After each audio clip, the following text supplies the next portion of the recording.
Hey there, and welcome back. Go ahead, dim the lights, get comfortable, and let's sink into something very slow, very quiet, and very medieval. Tonight, we're going to spend some quality time with a group of people history usually ignores. Not kings, not queens, not knights in shining armor. Nope. We're talking about the people who did all the actual work. Peasants. Because for every glorious joust, every overly dramatic coronation, every king who thought he was God's chosen, there were about 100 mud-covered villagers just trying to make it through another week without starving. Spoiler, most didn't. But don't worry, we'll keep it calm, a little ironic, and very, very sleepy. So settle in, maybe sip some tea, and let's gently drift into the not-so-glamorous rhythm of peasant life in medieval Europe. Now, when we say medieval peasant, you might imagine a kind of generic muddy farmer with a hoe, permanently hunched over, maybe missing a few teeth. And yeah, that's not entirely wrong. But the reality was a little more varied. The term peasant itself is kind of a catch-all. You had the free peasants, who technically owned a little patch of land and could come and go as they pleased.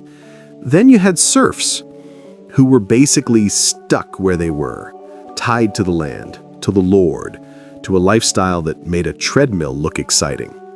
Serfs weren't slaves exactly, but let's just say their freedom of movement was about as flexible as a brick.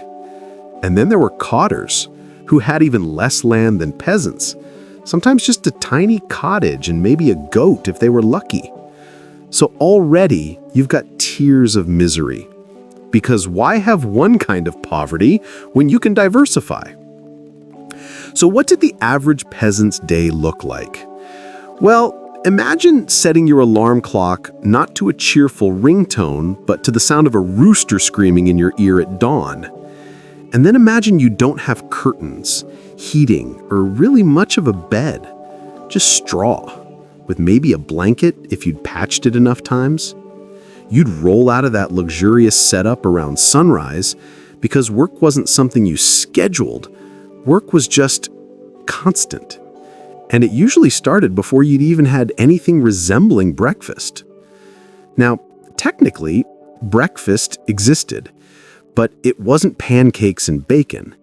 It was more like a chunk of coarse bread, maybe dipped in weak ale. Because yes, ale in the morning was completely normal. Water wasn't safe, coffee didn't exist, and tea was still hiding out in Asia. So ale it was. Congratulations, you're buzzed before sunrise. From there, the daily grind was mostly dictated by the seasons. Spring meant planting, summer meant tending, autumn meant harvesting, winter meant praying you had enough food stored to not die. That's it. That's the medieval work calendar, a never-ending loop of manual labor, hunger, and anxiety about weather patterns. And by the way, tools weren't exactly advanced. Forget shiny steel plows. Most villages had a heavy wooden plow, pulled by oxen if the Lord was feeling generous, or just brute human effort if not. If you had to till the soil yourself, congrats! You've basically joined the world's most depressing CrossFit gym. But peasants weren't just farmers. They were also everything else. Need a roof fixed? That's you. Need wool spun into thread? That's you too. Need to walk 6 miles to collect firewood because the Lord said no cutting trees in the nearby forest? Yep, that's also you. The medieval peasant was the original multitasker, except without any of the productivity hacks or Pinterest boards. And fun fact, you didn't even get to own most of what you worked for. The land was the Lord's, the crops were the Lord's, even your time was technically the Lord's. You had to give a share of everything, sometimes half of your harvest, sometimes more, just to stay on your little strip of earth. Think of it as the world's worst rent agreement, where the landlord doesn't just take your money, but also your chickens. Now, meals. This is the part where it sounds like we're about to describe a rustic medieval feast. But don't get too excited. Daily food was bread. Lots of bread. Dark, heavy bread made from rye, barley, or whatever grain was available. Wheat bread? Forget it. That was for the rich. If you were lucky, you got some peas or beans boiled into a thin stew. Maybe a little onion. Meat was rare, unless it was a festival day or unless something in your village conveniently fell over and died. Milk, cheese, eggs, those were occasional bonuses. But again, most of the good stuff went straight up the feudal ladder. Peasants were left with what could be scraped together. Which means, yes, sometimes they ate acorns, and sometimes in very bad years, they went straight to tree bark. So when you hear about rustic medieval cuisine, just remember, it often tasted like desperation.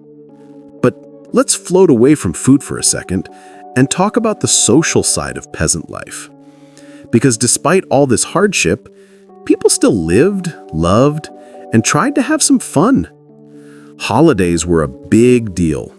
The church calendar was full of feast days, saint days, and random holy excuses to stop working for a bit, which meant dancing, drinking, and the medieval version of partying. A lot of shouting, and maybe juggling. Music usually came from someone with a fiddle or pipe, and dancing was less about elegance and more about stomping around in circles until you collapsed, which is honestly sounds kind of perfect. Marriage, on the other hand, was less about romance and more about practical alliances. Who had land? Who had a cow? Who had the ability to survive winter without freezing solid? Love was nice, but survival was sexier. Now, living conditions. Picture a one-room house, dirt floor, maybe a fire in the center with smoke escaping through a hole in the roof, if it escaped at all. Furniture was minimal, a bench, a table, maybe a chest. Beds were usually shared by the whole family. And yes, sometimes the animals too, because a cow gave off warmth. So if you've ever had to share a bed and thought it was cramped, imagine adding 2 kids, a spouse, and a sheep. So yes, hygiene was not exactly a highlight. And through all this, religion hovered over everything. The village church wasn't just a place to worship, it was the calendar, the law, the news network, the one-stop shop for life. Sermons reminded peasants that suffering now meant reward later, in heaven, hopefully. Because on earth, things weren't improving much. Priests told them to obey their lords, pay their tithes, and keep their heads down, which peasants did, mostly. Though every once in a while, you got a rebellion, peasants deciding they'd had enough. Spoiler, those rarely ended well. But that's for another part of our story. So, if we step back, what does a day in the life of a medieval peasant actually look like? Wake up with the sun, work the fields, eat bread, work more, try not to freeze, pray a little, sleep on straw, repeat. Not glamorous, not exciting, but steady. A rhythm of survival that carried on for centuries. While kings came and went, peasants kept plowing, planting, and quietly holding up the entire world. And with that gentle image, let's pause here. In the next part, we'll float deeper into specific details, what peasants did for fun, how festivals shaped the year, and maybe a closer look at what happened when crops failed. Spoiler, it wasn't good. But for now, rest easy. You've survived one full day in medieval peasant shoes, which, let's be honest, were probably falling apart anyway.